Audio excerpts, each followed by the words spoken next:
Welcome back into the Dead Arms Sports Starting hot. Podcast. Starting hot. Coming at you. We are recording on Tuesday. You are listening to us on Wednesday, unless you're one of the few that are watching us live on YouTube. If you are, appreciate it. Gel, kicking it off with a quick QOTD today. Have a big show for you. Got a lot to go over and discuss. Going to throw it back a little bit to, I guess, childhood. I don't know the last time you touched either of these things, but are you a markers guy or a crayons guy? Well, if we're talking about coloring, I like the crayons just because of the smell. You get the smell, like there's just that smell to a good old fashioned old box of crayons that seeps into the cardboard box and everything. Obviously not as smooth in terms of coloring, but I was never a big art guy anyway, so the crayons let me screw up a little bit more too and still get away with it. Nice. Were you one of the crayon people that would always, like, if you're coloring a picture, you'd like outline it a little heavier in the crayon and then go a little lighter on the inside, or just same pressure on the entire picture? I mean, I don't know if I had a huge, like a major color or crayon coloring strategy. I guess probably. Okay. I mean, if you go full force for the entire picture on your little 6-year-old wrist, you're gonna be sore. So yeah, won't probably be a dead arm, it'll be a dead hand. Dead hand coloring. Join our new spin-off podcast just announced. Just Joe and I coloring for 50 minutes on YouTube. That would kind of be a little fun. I was always a markers guy, even though I'd always hate it because I'd get done coloring the picture and my hand would be absolutely destroyed on the side with markers. But I don't know. I just like the vibrantness of the markers as opposed to the crayons. Sometimes it's just kind of soft and not as noticeable. But now, did you ever have the markers, the like ones with a scent, like the purple marker smelled like grapes? No, the only time I used those was like, I think the teachers would have those in school to like use, and you'd have those and everyone would be just like huffing markers in class. Just so stupid. Stone baby. Oh yeah. My favorite they markers, say non-toxic, but this was back in like the 90s, so who knows? Yeah. I always like the color changing markers too, that you'd like have that white marker and you'd color over something you already colored and then it would turn like a different color. I don't know if I ever saw those. That's kind of neat. Those are cool for a little bit, except the white marker would take on whatever color you were going over. So the tip on that would just be destroyed too after a couple of uses. So. Well, what's the point of that then? Yeah, it is what it is. Oh, that's awesome. Good work. Whole trip down memory lane. Throwback. There, yeah, no kidding. We can be found at Dead Arm Sports, Twitter, Instagram. Check us out on Facebook at Dead Arm Sports. Be the first thing that pops up. Go to YouTube, type in Dead Arm Sports. You see our nice black and yellow logo. Subscribe, click the bell. That way you know when our live episodes drop. Got that chat up so you can ask us any sports, any questions. Doesn't even have to be sports related there. We'll answer them on the podcast. You miss out on asking us live on the podcast. You can find us on our individual socials at Dead Arm Sports, at DasGel, that's at DASJEL. I can be found at DasJPEC, that's at DASJPEC. Give both Gel and I a follow. Make sure you go to your favorite listening platform, subscribe, write a review, send us a screenshot of that review, and we will get you some Dead Arm Sports swag sent out for free.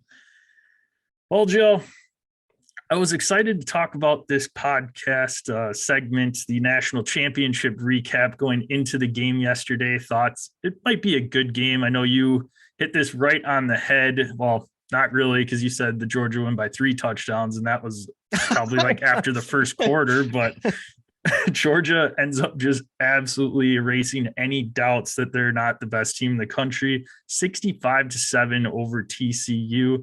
It was 10-7 at one point, and that was 55-0 run to close the game.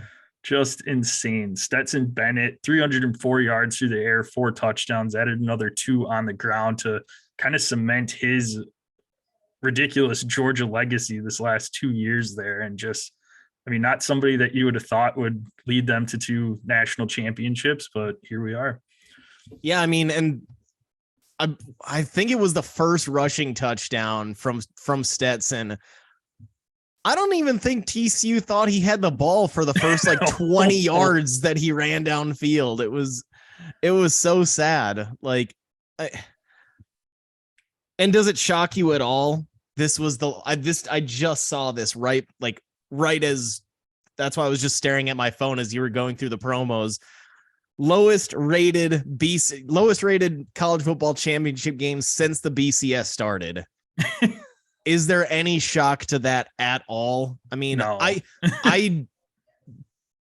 We both everybody was just completely uninterested in that second half unless you're a Bulldog fan.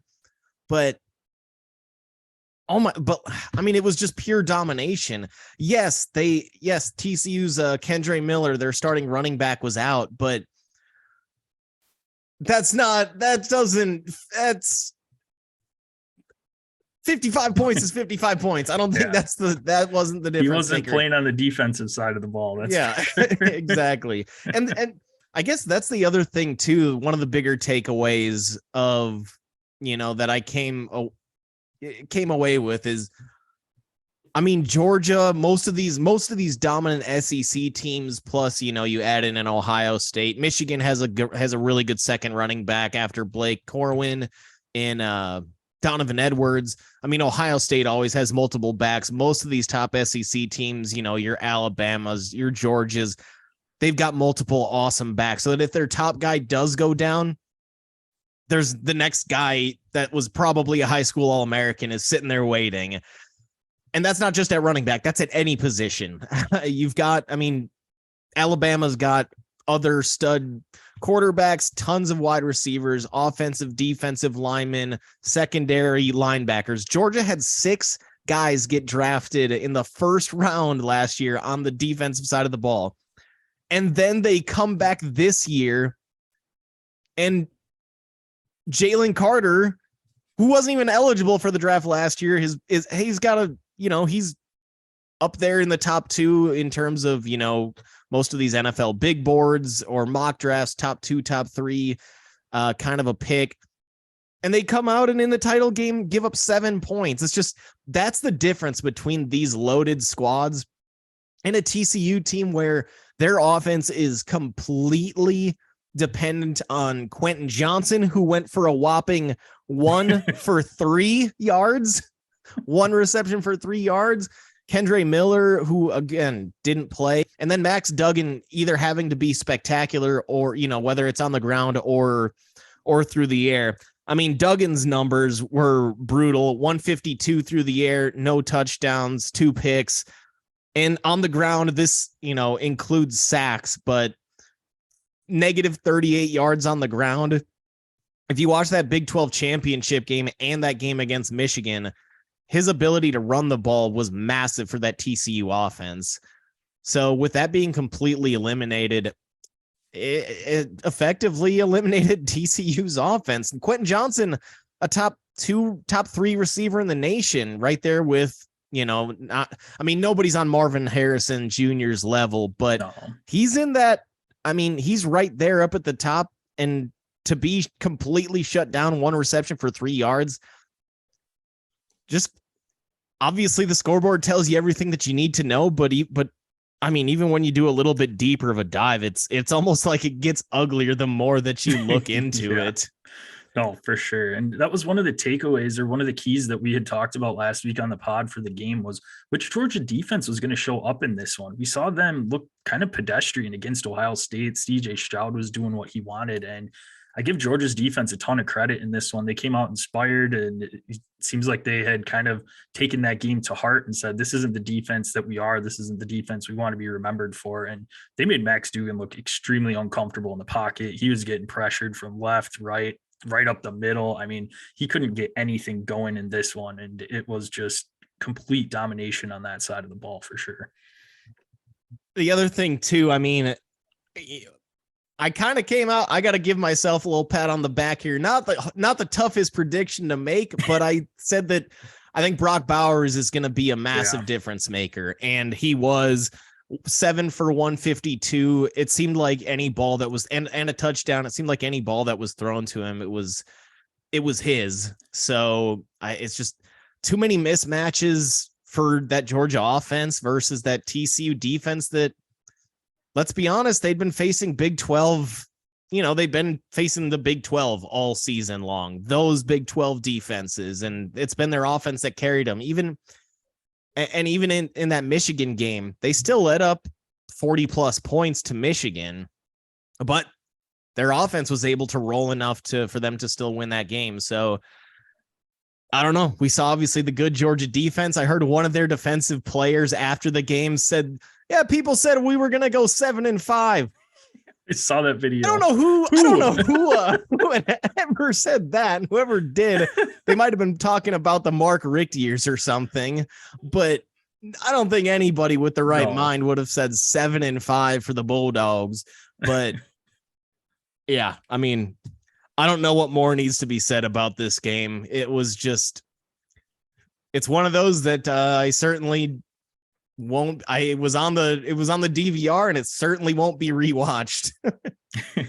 No, exactly. And it was, I guess my last thing I wanted to say too is kind of what you had said with that TCU defense. Brock Bowers, just absolute monster game. And it was just kind of disappointing for me because TCU's defense really came out firing outside of that first possession from Michigan. They had a couple pick sixes. They looked good. They were getting pressure on Michigan in the backfield. And for whatever reason in this one, it was almost like they came into this game like, yeah, we have absolutely no shot here. And they just kind of forgot what they were even doing. Like you had said, the first drive of the game was Stetson Bennett scoring that 20 some yard rushing touchdown. There isn't anyone even in sight. Like it looked like they were just totally confused. Georgia had two linemen downfield, like trying to find somebody to block, but the entire defense was on the other side of the field. I don't think they touched anybody until Bennett was inside the goal line or inside the end zone. It was so bad. So bad. All right. Before we jump into the NFL gel, got to do an early prediction for next season. Who's your top team, or maybe a couple teams that you're looking for to have a shot at the national championship next year? I mean, I need to see what USC does in the portal. If they, what's that? On defense? Yeah, that's what I'm saying. If they get some guys, from these SEC squads, I was just talking about how they have so much depth. If you can poach some of these guys from an Alabama, Georgia that aren't getting playing time now and say, hey, you come over here, you're going to be a starter for this defense. And they're big, physical, tough guys. You get maybe a couple guys from the Big Ten, especially, maybe some of the freshmen or sophomores that are on current Big Ten schools, knowing that they're going to be moving over to the Big Ten the following season. Maybe you've got a chance at snagging some of the Big Ten, more physical players, especially in that D line, and then getting some speed and some physicality in the secondary from the South. If they're able to, and Caleb Williams is coming back, assuming he doesn't, pull a Lamar and pretend that he's injured or something to get more NIL money. But I think that they're obviously extremely scary if they bring in some players. If not, maybe they peak at a CFP appearance, but there's no chance they can compete with the SEC. Otherwise, Ohio State, you got holes with CJ Stroud leaving. Obviously, Marvin Harrison's coming back, and their skill position players are awesome. But you've got Paris Johnson, that top offensive tackle that's heading out to the NFL, and Stroud is leaving as well. So, and that defense is still a question mark. Michigan, JJ McCarthy, come on. So I guess sadly, I think you're looking at Georgia, Alabama. Cade Klubnik looked like shit in that bowl game. So yeah. I don't know how much faith I can put in Clemson.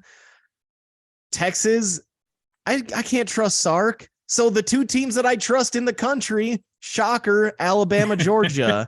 I wouldn't be surprised if that's our national championship game next year. Yeah. No, I agree. Even with that. Bryce Young, Will Anderson leaving, it's just, Alabama can just reload. Yep.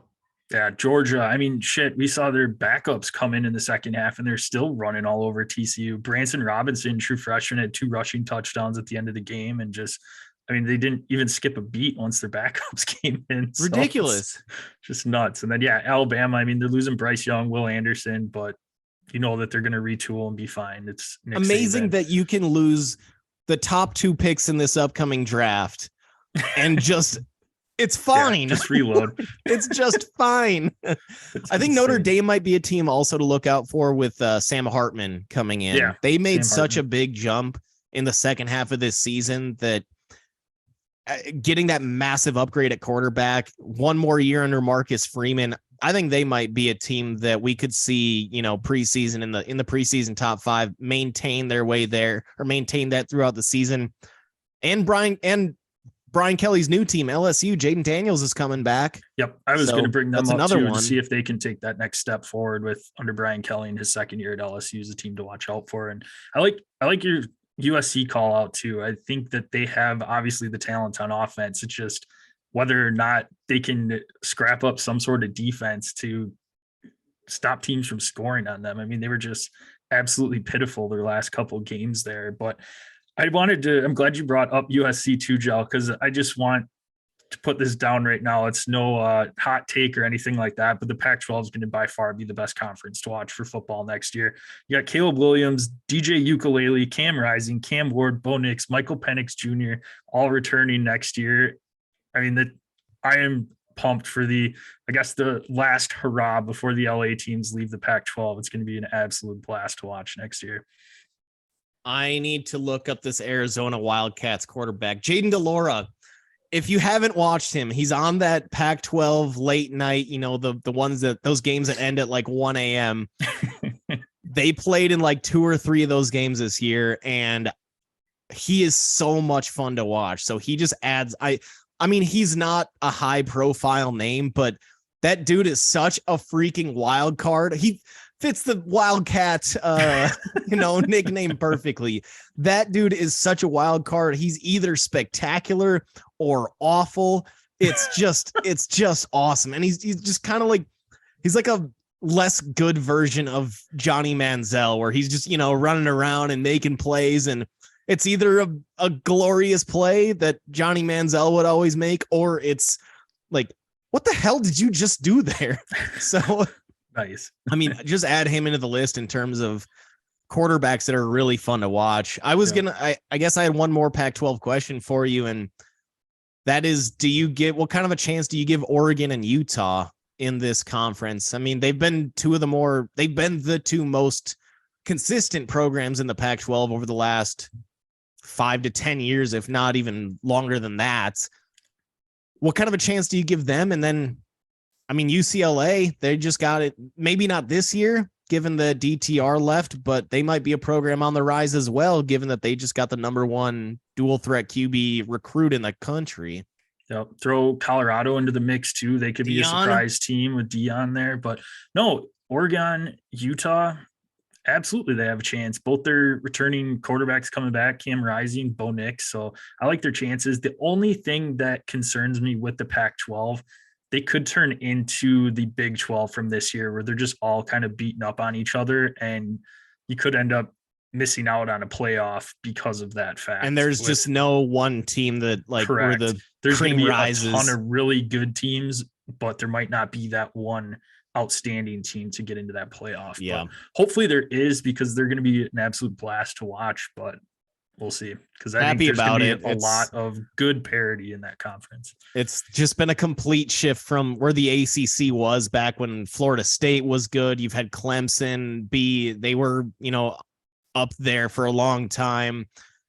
It's like, now it's like it's all shifting back west, I guess, and the ACC is just completely falling off. I mean, there's nobody in that conference that even has a chance to be elite. No, I don't think so. I really don't think so. All right, NFL regular season is in the books. We're going to start off here talking about some of the coaches that are in the books and are no longer on their teams. That is Nathaniel Hackett with Denver got fired in season. Matt Rule, Carolina in season. Frank Reich, Indianapolis in season. Cliff Kingsbury got the axe after getting extended last offseason, and Lovie Smith went out with a bang in Houston and got canned as well. Not really any surprises there. Cliff Kingsbury, I guess, because I just didn't think that they would have the balls to move on from him, but he clearly was not the right coach for Arizona at all. So, well, I mean, and there were rumors before this that he, like, if he wasn't fired, he would consider resigning. Like, and that was just probably floated out there by, I don't know, whoever, but he was that miserable, and kind of can't blame him. You got to deal with Kyler, who's making $45 million a year, who's clearly not committed to, owning his craft and trying to be the best player that he can be, and thinking he can just kind of freelance his way into success. And well, we saw this year. Can't do it, as Mike Singletary would say famously. Cannot win with him. Cannot play with him. Cannot coach with him. I want winners. Put that one in the tapes. This mic is on, right? Oh God, I just ruined my voice doing that. No, and the other thing that I thought interesting about this Cardinals piece is it sounds like Kyler's going to have some input on who this new head coach is. And I think that's the owner saying, okay, Kyler, you won this battle with Kingsbury. We gave you a deal that we can't get out of. We can get out of the Cliff Kingsbury extension. That's effectively a tax write-off for me. We can't get out of the Kyler Murray deal, just, obviously the way the salary cap works. So, Kyler, you won this round, but you've got 3 years here to make this right, and you are getting your choice at the head coach. So if it doesn't work with him, I'll give you 3 years, 3 years. But if it doesn't work with him, we're cleaning house again. And that's going to include you this time. So I think that that's going to be motivation for Kyler to make it work, especially given that he's going to be choosing his own guy. So that if he screws it up and if it doesn't work again, who's left to blame? It's a new GM. It's a new head coach. It's the same quarterback. Who's left to blame? This is on you, Kyler. We're going to give you more responsibility here and see if, show yourself that you're committed to this team. And if you're not, again, we kind of have to stick with you just with the contract situation, but this is it. This is it for you, man. Yep. Then Lovie Smith essentially met with McNair earlier in the week and met with them and had talked about his longevity, I guess, in Houston, and goes up to Indianapolis this last weekend. All they have to do is lose to get themselves the number 1 pick. And Lovie must have known he was going to be on his way out the door, because he coached to win the game in that one. They ended up getting a touchdown with 4th and 20, I think, from like the 25-yard line, throws a touchdown pass that somehow the Indianapolis defender did not catch. I don't know. It was right at him, and he just jumped I don't know who taught him how to jump and how to play defense, but he jumped about a second and a half too early. Yes, but Houston ends up catching the touchdown, and then instead of tying the game to go to overtime, decide to go for 2 and the win and get it converted. Defense comes out and wins the game. Bears lose earlier in the week, so I'm happy we got the number 1 pick in the draft. But essentially, Lovie, I don't know if he got fired in Indy or when they landed back in Houston, but he was canned that night. He didn't even make it till Monday. That could have totally been a Lane Kiffin leave him on the tarmac situation. like, dude, you got me. You just screwed me so hard. And I mean, is this Lovie's biggest win for the Bears as a head coach in the NFL? I think outside of that NFC Championship game that they had, but I mean, Lovie doing the Bears favors even after it's been a decade, I think over a decade since he's been coaching them, but obviously helped them out one last time. He was just, he's just inside, he's so freaking happy too. He's like, yeah. screw this organization. I'm glad that they gave me an opportunity, but they come out and tell me that we're going to let you go after this game. Like, okay, guess what you get? You get a little taste of some lovey action. Oh, yeah. Some lovey-dovey. I think the last name I wanted to bring up here is we had reports over the weekend of Sean McVay going to be taking some time after the season to decide his coaching future. For me, I'll kick it over to you, Jel, but is there any way he comes back? I just don't see it. I think he's done. I think he's going to end up going into the TV booth for a while and just kind of reevaluate, take some time off from the coaching aspect. It's been a rumor now for 2 years. And today he announced that he would let all of his assistants go find other jobs if they were asked to interview. And he's saying he's allowing all of his entire staff to interview. So that kind of tells me that's one more massive hint that I think he's kind of done. I mean, he said it before that he doesn't plan on being a lifer in this. He doesn't want to be a Belichick or a Parcells or, a guy that's just grinding it out for 50 years. He's a new dad. He's got a model for a wife. Like, he lives in LA. He's already rich. Why not go take the cushy job? And that everybody knows he's going to be awesome as a color commentator. I mean, we've seen some of his post-game interviews when they've asked him like, hey, so what happened on this play?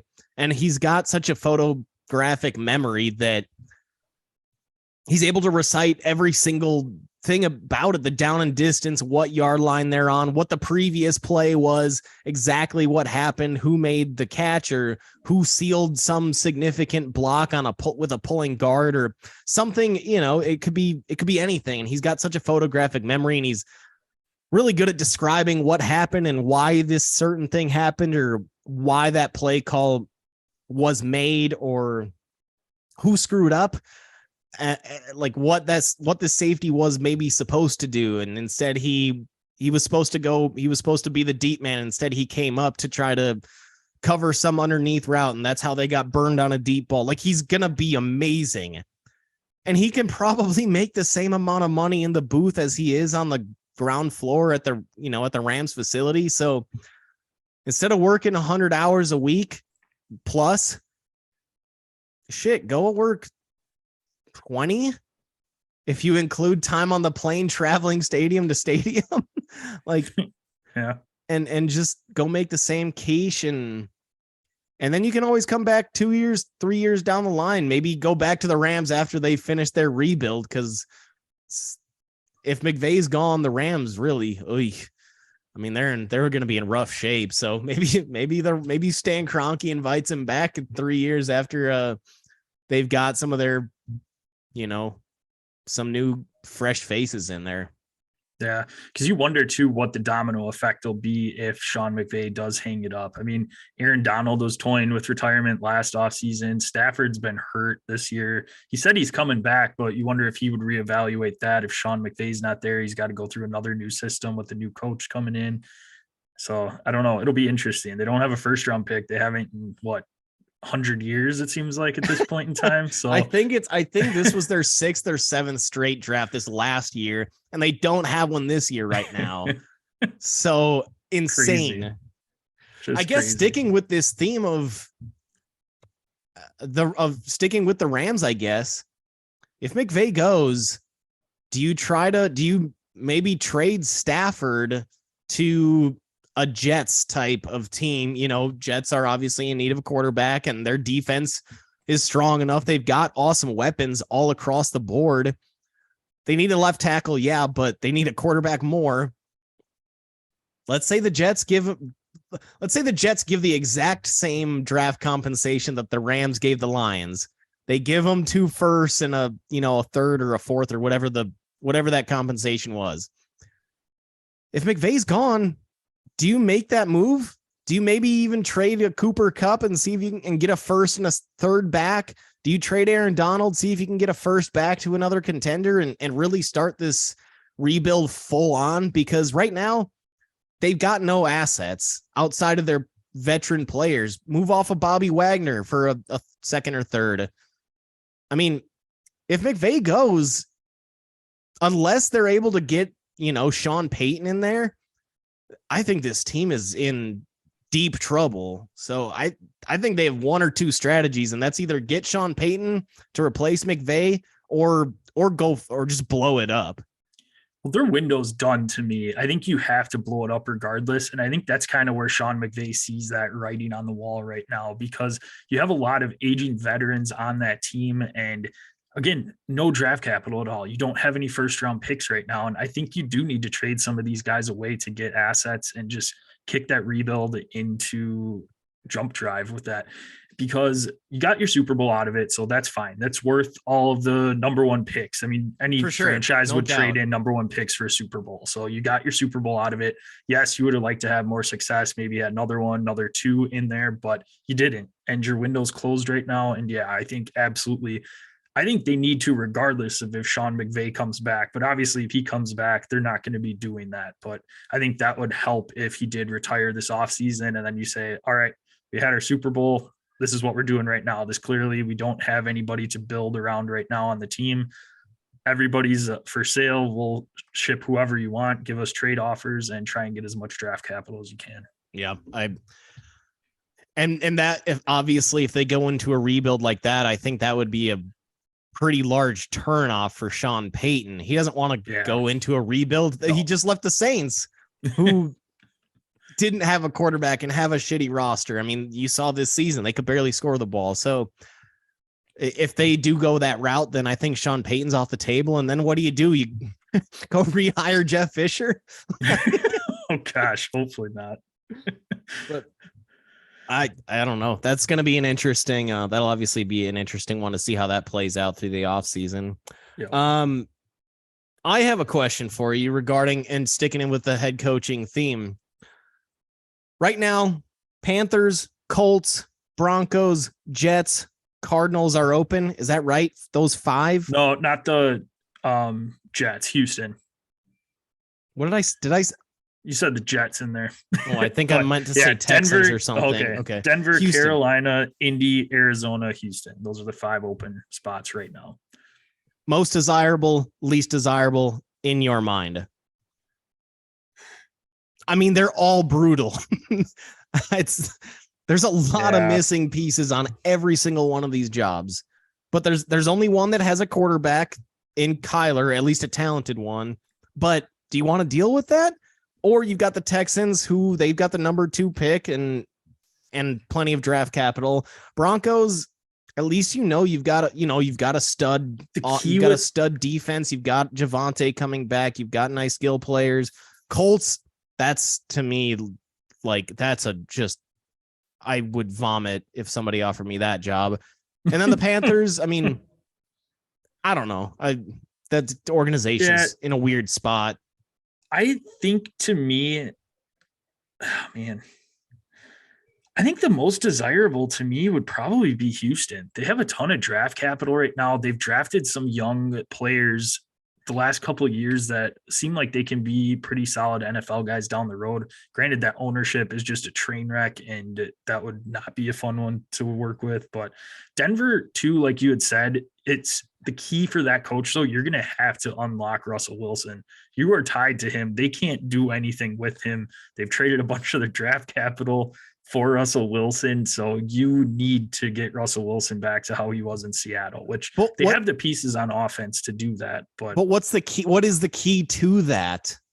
I mean, to unlocking Russell Wilson, where is the key to that lock? I don't know. I can't figure it out. It's like, do you want him to try? I mean, he's in his 30s. He's not going to go back to that, mobile 25-year-old that he was. He's not a good enough pocket passer. That's why Seattle never committed to let Russ cook. Geno Smith just passed him this season in 1 year, passed Russell Wilson for all-time or the highest passing yards in a single season by a Seahawk. Geno Smith just did that this year. Russ never cooked in Seattle like we all thought he would or was capable of. He never got a single MVP vote. Can Russ cook? I mean, or do you just need him to be Geno Smith and just be a game manager? And we saw, I mean, Geno obviously had a really nice year with 2 weapons, with a stud back in Kenneth Walker. Now, I think Kenneth Walker's on a different level than Javonte Williams, but Javonte's really, really solid when healthy. It'll be interesting to see how he comes off that ACL, but oh my God, Kenneth Walker might be a top 3 back in the league. He's next level. But what do you do? I just don't know what it's going to take. He was horrible, and he was missing easy stuff, wide open stuff, well-designed stuff where receivers were open. He was just either completely misreading and going to a different receiver, or missing throws, wide open throws. Like, nothing looked good from him this year. Yeah. And like you said, it was him throwing too. You could see it in that. It's not like, oh, you had, I don't know, Adam Gase there calling plays, or somebody that's just an absolute bonehead calling just shit plays. But I mean, yeah, Hackett got fired. He was the offensive guru supposedly behind the scenes in Green Bay, and that didn't transition over to this offense. But I mean, that Russ is their quarterback. There isn't any way around that. So their coach that comes in, they're going to have to see that, okay, we don't have the Russell Wilson that we had when he first came into the league. What are his strengths right now, and try and go from there. And I do think he can still cook, Gel, but it is going to be with an easy bake oven. Oh, but hell yeah. I think regardless, I think the least desirable situation here for me is Arizona. You got the drama with Kyler that you don't know what you've got with him and what the motivation is with him. And we just had reports come out today that they're going to be trying to trade DeAndre Hopkins this offseason. So it sounds like they're going to be kind of in a little bit of a rebuild, or at least a quick restart mode right now too. So, I mean, maybe that does entice a coach to come in and can get more of a thumbprint on their offense and on that team than just coming in and having a bunch of veterans and trying to get them to follow through with your system. But I mean, to me, you take DeAndre Hopkins out of that offense, maybe they draft a wide receiver this year and get him somebody else. But I mean, Hollywood, he's fine. He's not a number 1. So they need somebody else to come in and be a number 1 wide receiver for Kyler. Let me throw you one that I didn't name on this current list, but I think absolutely 1000% needs to open up. Fire Brandon Staley's dumb ass. Are you kidding me? You're out there with nothing to play for. You have the 5th seed locked in for the AFC. If you lose, you're not dropping. If you win, you're not going up. And what does your dumbass do? You play all of your starters for a long time in this game. Guess who ends up out of the game hurt? 2 of the most injury-prone players over the last 3 or 4 years, Mike Williams and Joey Bosa. What is he doing? That alone is a fireable offense. That they might lose this game this weekend. If those 2 players can't go, Mike Williams, we've seen it all year. He's such a big part of that offense. Joey Bosa is one of the best pass rushers in the league. They might lose this game because of this decision that had 0 impact to the season. We saw him make that dumbass play call in week 17 last year when all he needed to do was tie with the Raiders, and instead he calls a timeout and allows them to go for it on 4th down. They convert, they lose, and they don't make the playoffs, and the Raiders are in. It's like these week 18 blunders, back-to-back years. Brandon Staley, man, I would not have been upset if they let Staley go after that game, after week 18, going into the playoffs. Coach for the playoffs. That would have been awesome. Bring back freaking Anthony Lynn or something. I want to say Schottenheimer, but that's a little long gone. But that's just a fireable offense. Hard for him to do that with, and of course, I mean, The Chargers, when are they not healthy? Always. They're always not healthy. So why wouldn't you rest your guys? Shit. We found out that Herbert was good because their trainer stabbed Tyrod Taylor in the lung. Like, they're always not healthy. Herbert, like, what is he? Oh my God, what is happening? I know, for Chargers fans' sake, I kind of hope that they do lose this weekend because he does need to get fired. And I think if he does, that is my number one destination for a head coach. You've got a quarterback in Justin Herbert. You've got Austin Eckler, who's awesome back there. You've got good pieces on defense. And I think awesome Eckler, yes. And I think that would be a very desirable spot to land. Are there any other coaches in the playoffs right now that you think, if they don't make a little bit of a run, could end up getting the axe? It sounded like Jerry Jones came out today and voiced his support for Mike McCarthy and everything. That's always been Sean Payton's place that he wants or wanted to coach and everything. But do you see them getting rid of McCarthy? Is there any other coaches out there that you think need to win a game or two in order to keep their job? Or do you think everyone else is pretty much safe? I think Todd Bowles, I don't think anybody really thinks Todd Bowles is a long-term answer as a head coach. Unfortunately for him, good defensive coordinator. They had good defenses when he was their DC, but when he was the Jets head coach, again, had good defenses, but their offense is always, they never really got going. I think the rest of your teams in here are locked and loaded. I kind of hate to say it, and I know it would never happen, but I feel like every year over the last 5, maybe you could go a decade back, it seems like the Ravens underachieve. I'm not saying Harbaugh's going anywhere, but it seems like, there's some rift between him and Lamar. Lamar sat out again this year. Who knows what the future is with him with the Ravens, if there is one. We don't know yet if he's going to be playing in this first round, this wild card round. There were reports that he was supposed to be back before Christmas. So I don't know what his deal is, but if he has an issue with Harbaugh, who do you side with here? I think management ultimately sides with the head coach in this scenario. But if Lamar has a big issue with Harbaugh, I don't know if they can coexist.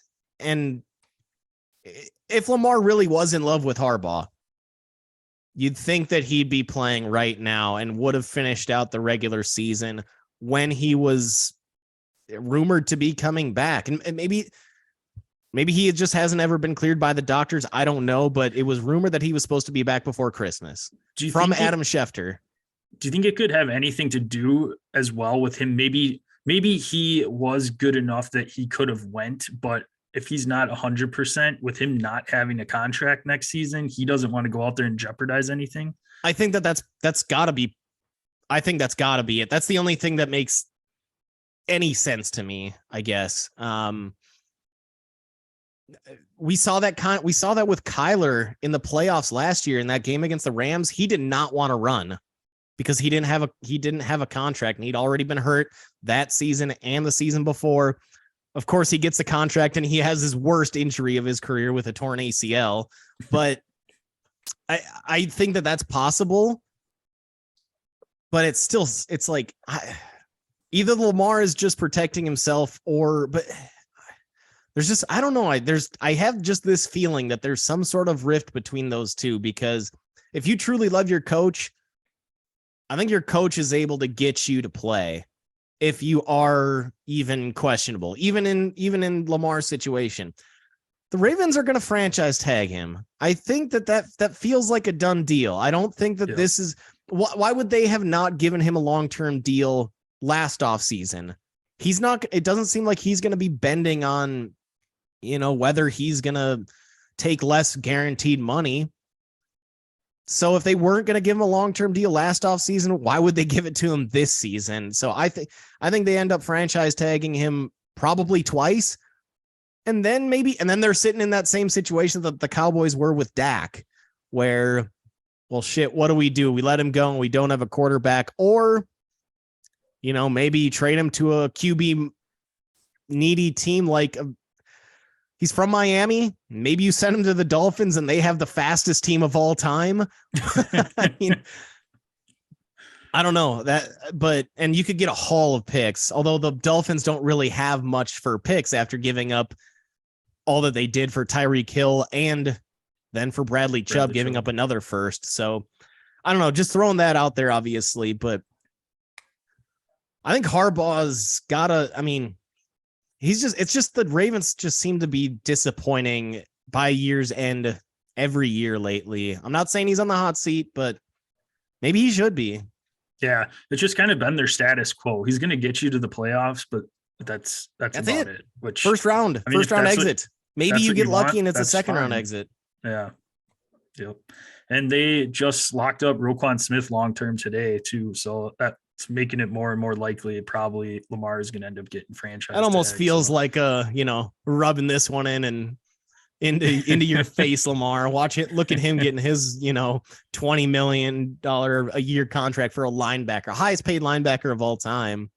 Yep.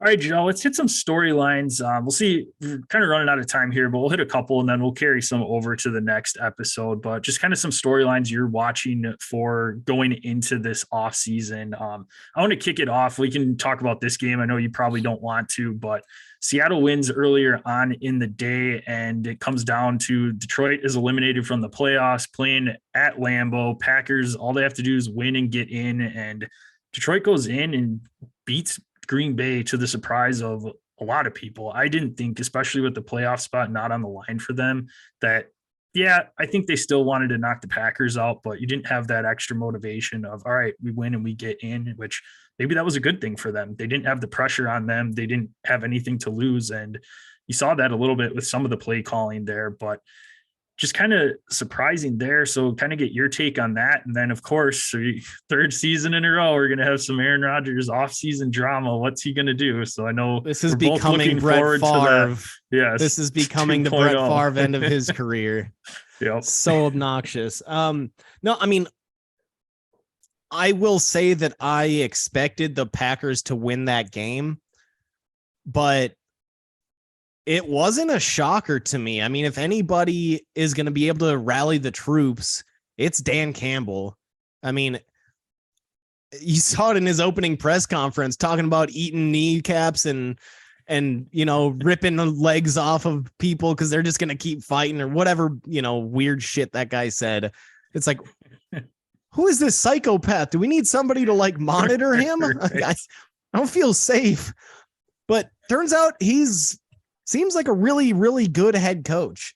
I mean, to be able to turn that team from a 2-win team last season to now a team that finishes above 500, one off season, that's really impressive. And he's clearly gotten his guys to fight. He's getting, I'm sure that he's given Jared Goff all the love in the world, given that if anybody can motivate, he can say, hey, Goff, the entire world Rich had written you off. Go show him that you were a number 1 overall pick for a reason. And Goff had a really nice year. Yeah. He's getting the most out of a guy like Jamal Williams. Jamal Williams is perfect for that team, for that head coach. Ended up leading the league in rushing touchdowns this year with 14. Who saw that coming? I mean, fantasy darling if you had the balls to play him on a weekly basis, right. Which that's the problem. Most people probably didn't. Because what the hell? Jamal Williams again? But I guess I'm not surprised. And the other piece to this, offensive coordinator Ben Johnson, that dude deserves a head coaching job now. I mean, he should be, whether it's, you got obviously Sean Payton, Jim Harbaugh, they're out there. DeMeco Ryans, defensive coordinator for the Niners. I think Ben Johnson's got to be right there, though, as one of the top candidates if you're trying to rebuild your offense. I mean, we saw that final drive against the Packers to clinch that game. he's calling hook and ladders and stuff, and they work to perfection. It really, like, he's a really legit play caller. He's getting a lot out of, getting everything that he can, again, out of Jamal Williams, that two-headed backfield of him and DeAndre Swift, getting production out of guys, Amon-Ra St. Brown, 4th round pick, Khalif Raymond, who has been hot and cold. He had some really nice games this season. DJ Chark, who we all kind of gave up on after he was out of Jacksonville. Marvin Jones Jr. his career is continuing, although, he's in Jacksonville, but him and DJ Chark flip-flopped. Yes. And they really, once they let go of TJ Hawkinson, that's kind of when they went on that massive run. Yeah. So that has a lot to do with Ben Johnson. I think he's got to be one of the top 3-4 candidates that are out there, if you're going to include Peyton and Harbaugh. Otherwise, he might be the number 1 or number 2 candidates in my opinion. Yeah, no, for sure. And yeah, like you said, just the plays he was dialing up on that last drive and going for it on the 4th and 3, got that, or 4th and 2, and then the game or the play to win it and everything too. I mean, it just, yeah, great game all around. Flawless final drive to finish it. It was really nicely done. Methodical. It was just like, it looked easy. I mean, it looked like they weren't even trying. They're just like, oh yeah, all right, yep, call this one perfect. That's a sign of a good. That's what McVay looked like when he came in with that pathetic Jeff Fisher Rams offense. You saw it the first week that he was there, the first half of the first season that he was there. It's like you just saw things change and things looked easy. And Todd Gurley had career year right away. It's like it's just you see special with coaches right away usually. So then. Have to ask y'all, saw Rodgers with his arm around Randall Cobb walking off the field. His look at me, presser. Louis, so hard. Like it looked like he was just like forcing that so hard with Cobb. Like, come here, man. Let's walk off into the sunset together. Like, by ourselves as we go into the tunnel. Like that was so hard. Look at me, Louis. Unfortunately, I know we're going to be talking about this weekend and week out for the next little bit. Maybe we'll have a week or 2 off as he goes on his retreat or whatever he does this off season, ayahuasca trips for weeks or whatever. But just initial takeaway right now. What are you thinking after that? Is this the last time we saw him in a Packer uniform, or do you think he'll end up being back next year? Got 110 million reasons why I think he'll be back. I mean, that's so much money to walk away from. There's every hint out there that says he's going to walk just based on his post-game demeanor, some of his post-game quotes where he seemed more, accepting of retirement than he had at the end of last year. But I mean, and he did bring up the fact that he's made a lot of money, and that wouldn't be a reason to come back. But also, what guy says, yeah, I got 50 million reasons to come back after you've already made however many hundreds of millions he's made? So that wouldn't play well with the media. But there's a reason that he wanted all that cash. He could have very easily, if he felt like he had made enough money in his career, he could have very easily taken a Tom Brady deal and done, a 3-year for $75 million and have all that extra cap space open to sign a guy like his best receiver ever, Devontae Adams. So I think that the money matters to him. And, I just, as a Packer fan, I don't know if I even want him to come back. I mean, I think this is their ceiling. We've seen their ceiling every year. The last 3 years, it's the exit, losing in the NFC Championship game to Brady, losing in the divisional round to Jimmy Garoppolo. This year, not even making the playoffs. I don't see how that's a trend in the wrong direction. So I don't see how that changes next year. Rodgers doesn't have the same arm. He doesn't have the mobility that he had that made him great. 5 years ago. And we saw some of those throws. That last pick that he threw, which was potentially his last pass as a Packer. I mean, that thing floated in the air for days. It just, when he's been on, that throw is on a freaking line, even though it's 40 yards downfield. It's like on a line in a pinpoint location. That ball was, floated up in the air like a balloon and was 10 plus yards short. So, I don't see this turning around if he does come back, but I've just got this feeling that he does. All right. Yeah, we'll see. And like I said, we'll be talking about this in detail, I'm sure. I don't need to spill my entire I got 6 months to cover here at least. Right. So kind of running out of time with the storylines, Jill. You will be first up tomorrow, so come back tomorrow for the rest of our storylines. Do want to finish out with the Century Tournament of Champions here before we close out for the day. And quite the tournament. Collin Morikawa was just shooting lights out the first 63 holes of the tournament, I would say. He was leading in dominant fashion after day 1, day 2, day 3, and then Jon Rahm's pulls the Lee Corso and says, Ramalama Ding Dong. Ramalama Ding Dong, the return of Ramalama Ding Dong. Pulls the Lee Corso and says, not so fast, my friend. Puts up a 10 under final round, started off with a bogey, reels off 9 birdies and an eagle en route to victory, 2-shot win over Collin Morikawa. Collin Morikawa still had a very nice tournament, was bogey free until the 14th, 15th, 16th holes in that final round, which ended up being his demise there. Ended up getting a birdie back on the par 5 18th, but very disappointing for Morikawa's start on the year. You got to like the way he was playing though. He was playing well. He just kind of fell apart on that final 9 or final 18 and just didn't do enough to secure the victory.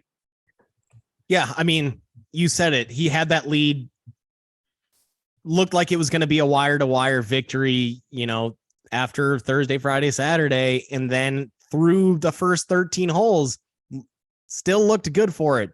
3 straight bogeys, lose by 2. It's like, I don't know. It's disheartening, as obviously not just as a pick, but he's one of my favorite golfers to watch ever since he really came out of the scene. It's like, he's just so entertaining.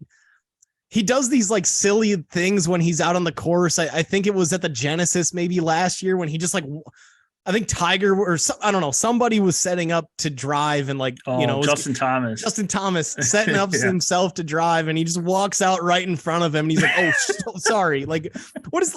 He's just completely oblivious to his surroundings that Justin Thomas is up there about to tee off, he's about to get pounded in the forehead. So it's just funny stuff like that kind of makes me like him. But I was looking forward to, I was thinking, and I texted you this before Sunday started that I know I'm counting my eggs or counting my chickens before the eggs hatch, but I feel like we finally got our first winner that we picked. And of course it looks that way until 14 and 15 and 16. How does that happen?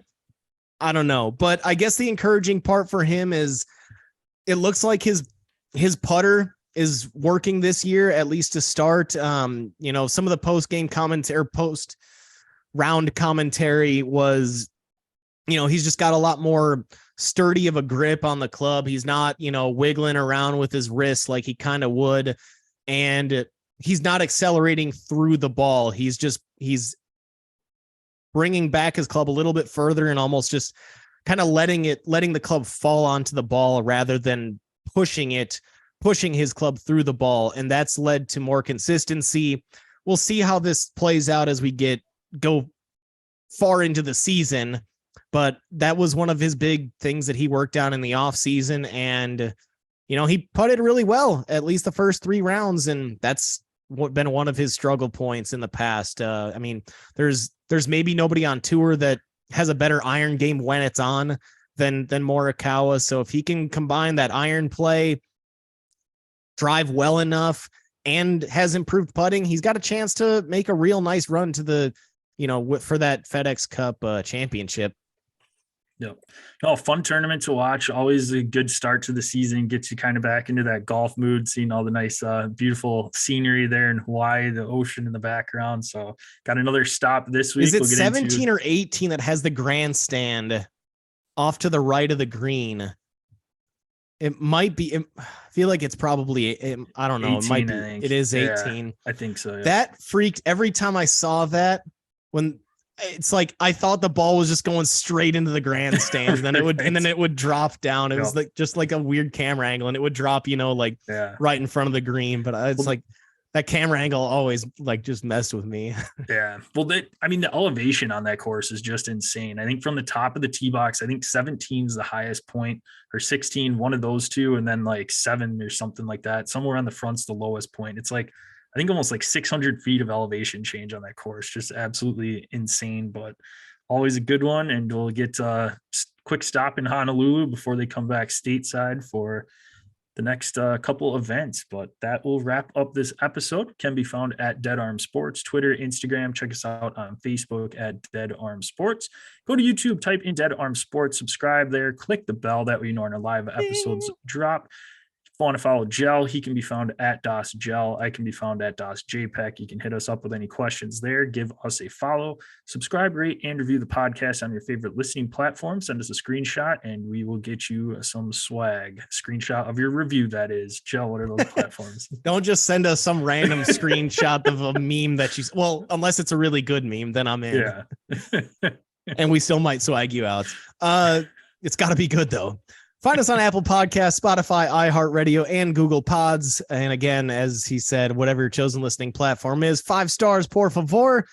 Take a screenshot of that written review. Find us on YouTube, search Dead Arm Sports, and subscribe there. Make sure you hit that bell so that when we do go live, you make sure you get the notifications of all of our contents. All right. Again, appreciate everybody out there listening. We'll be back with you tomorrow. Go through the rest of our storylines for teams that did not make the playoffs. Have our playoff preview along with a pick 'em against the spread. The start of our Drew Locks playoff edition, and of course, Sony Open in Hawaii. Do I go with Drew Lock this week? Yes, fresh slate. He's out there. He's available. He is. Tune in tomorrow to find out. Gel, close her out. One more time. Ramalong.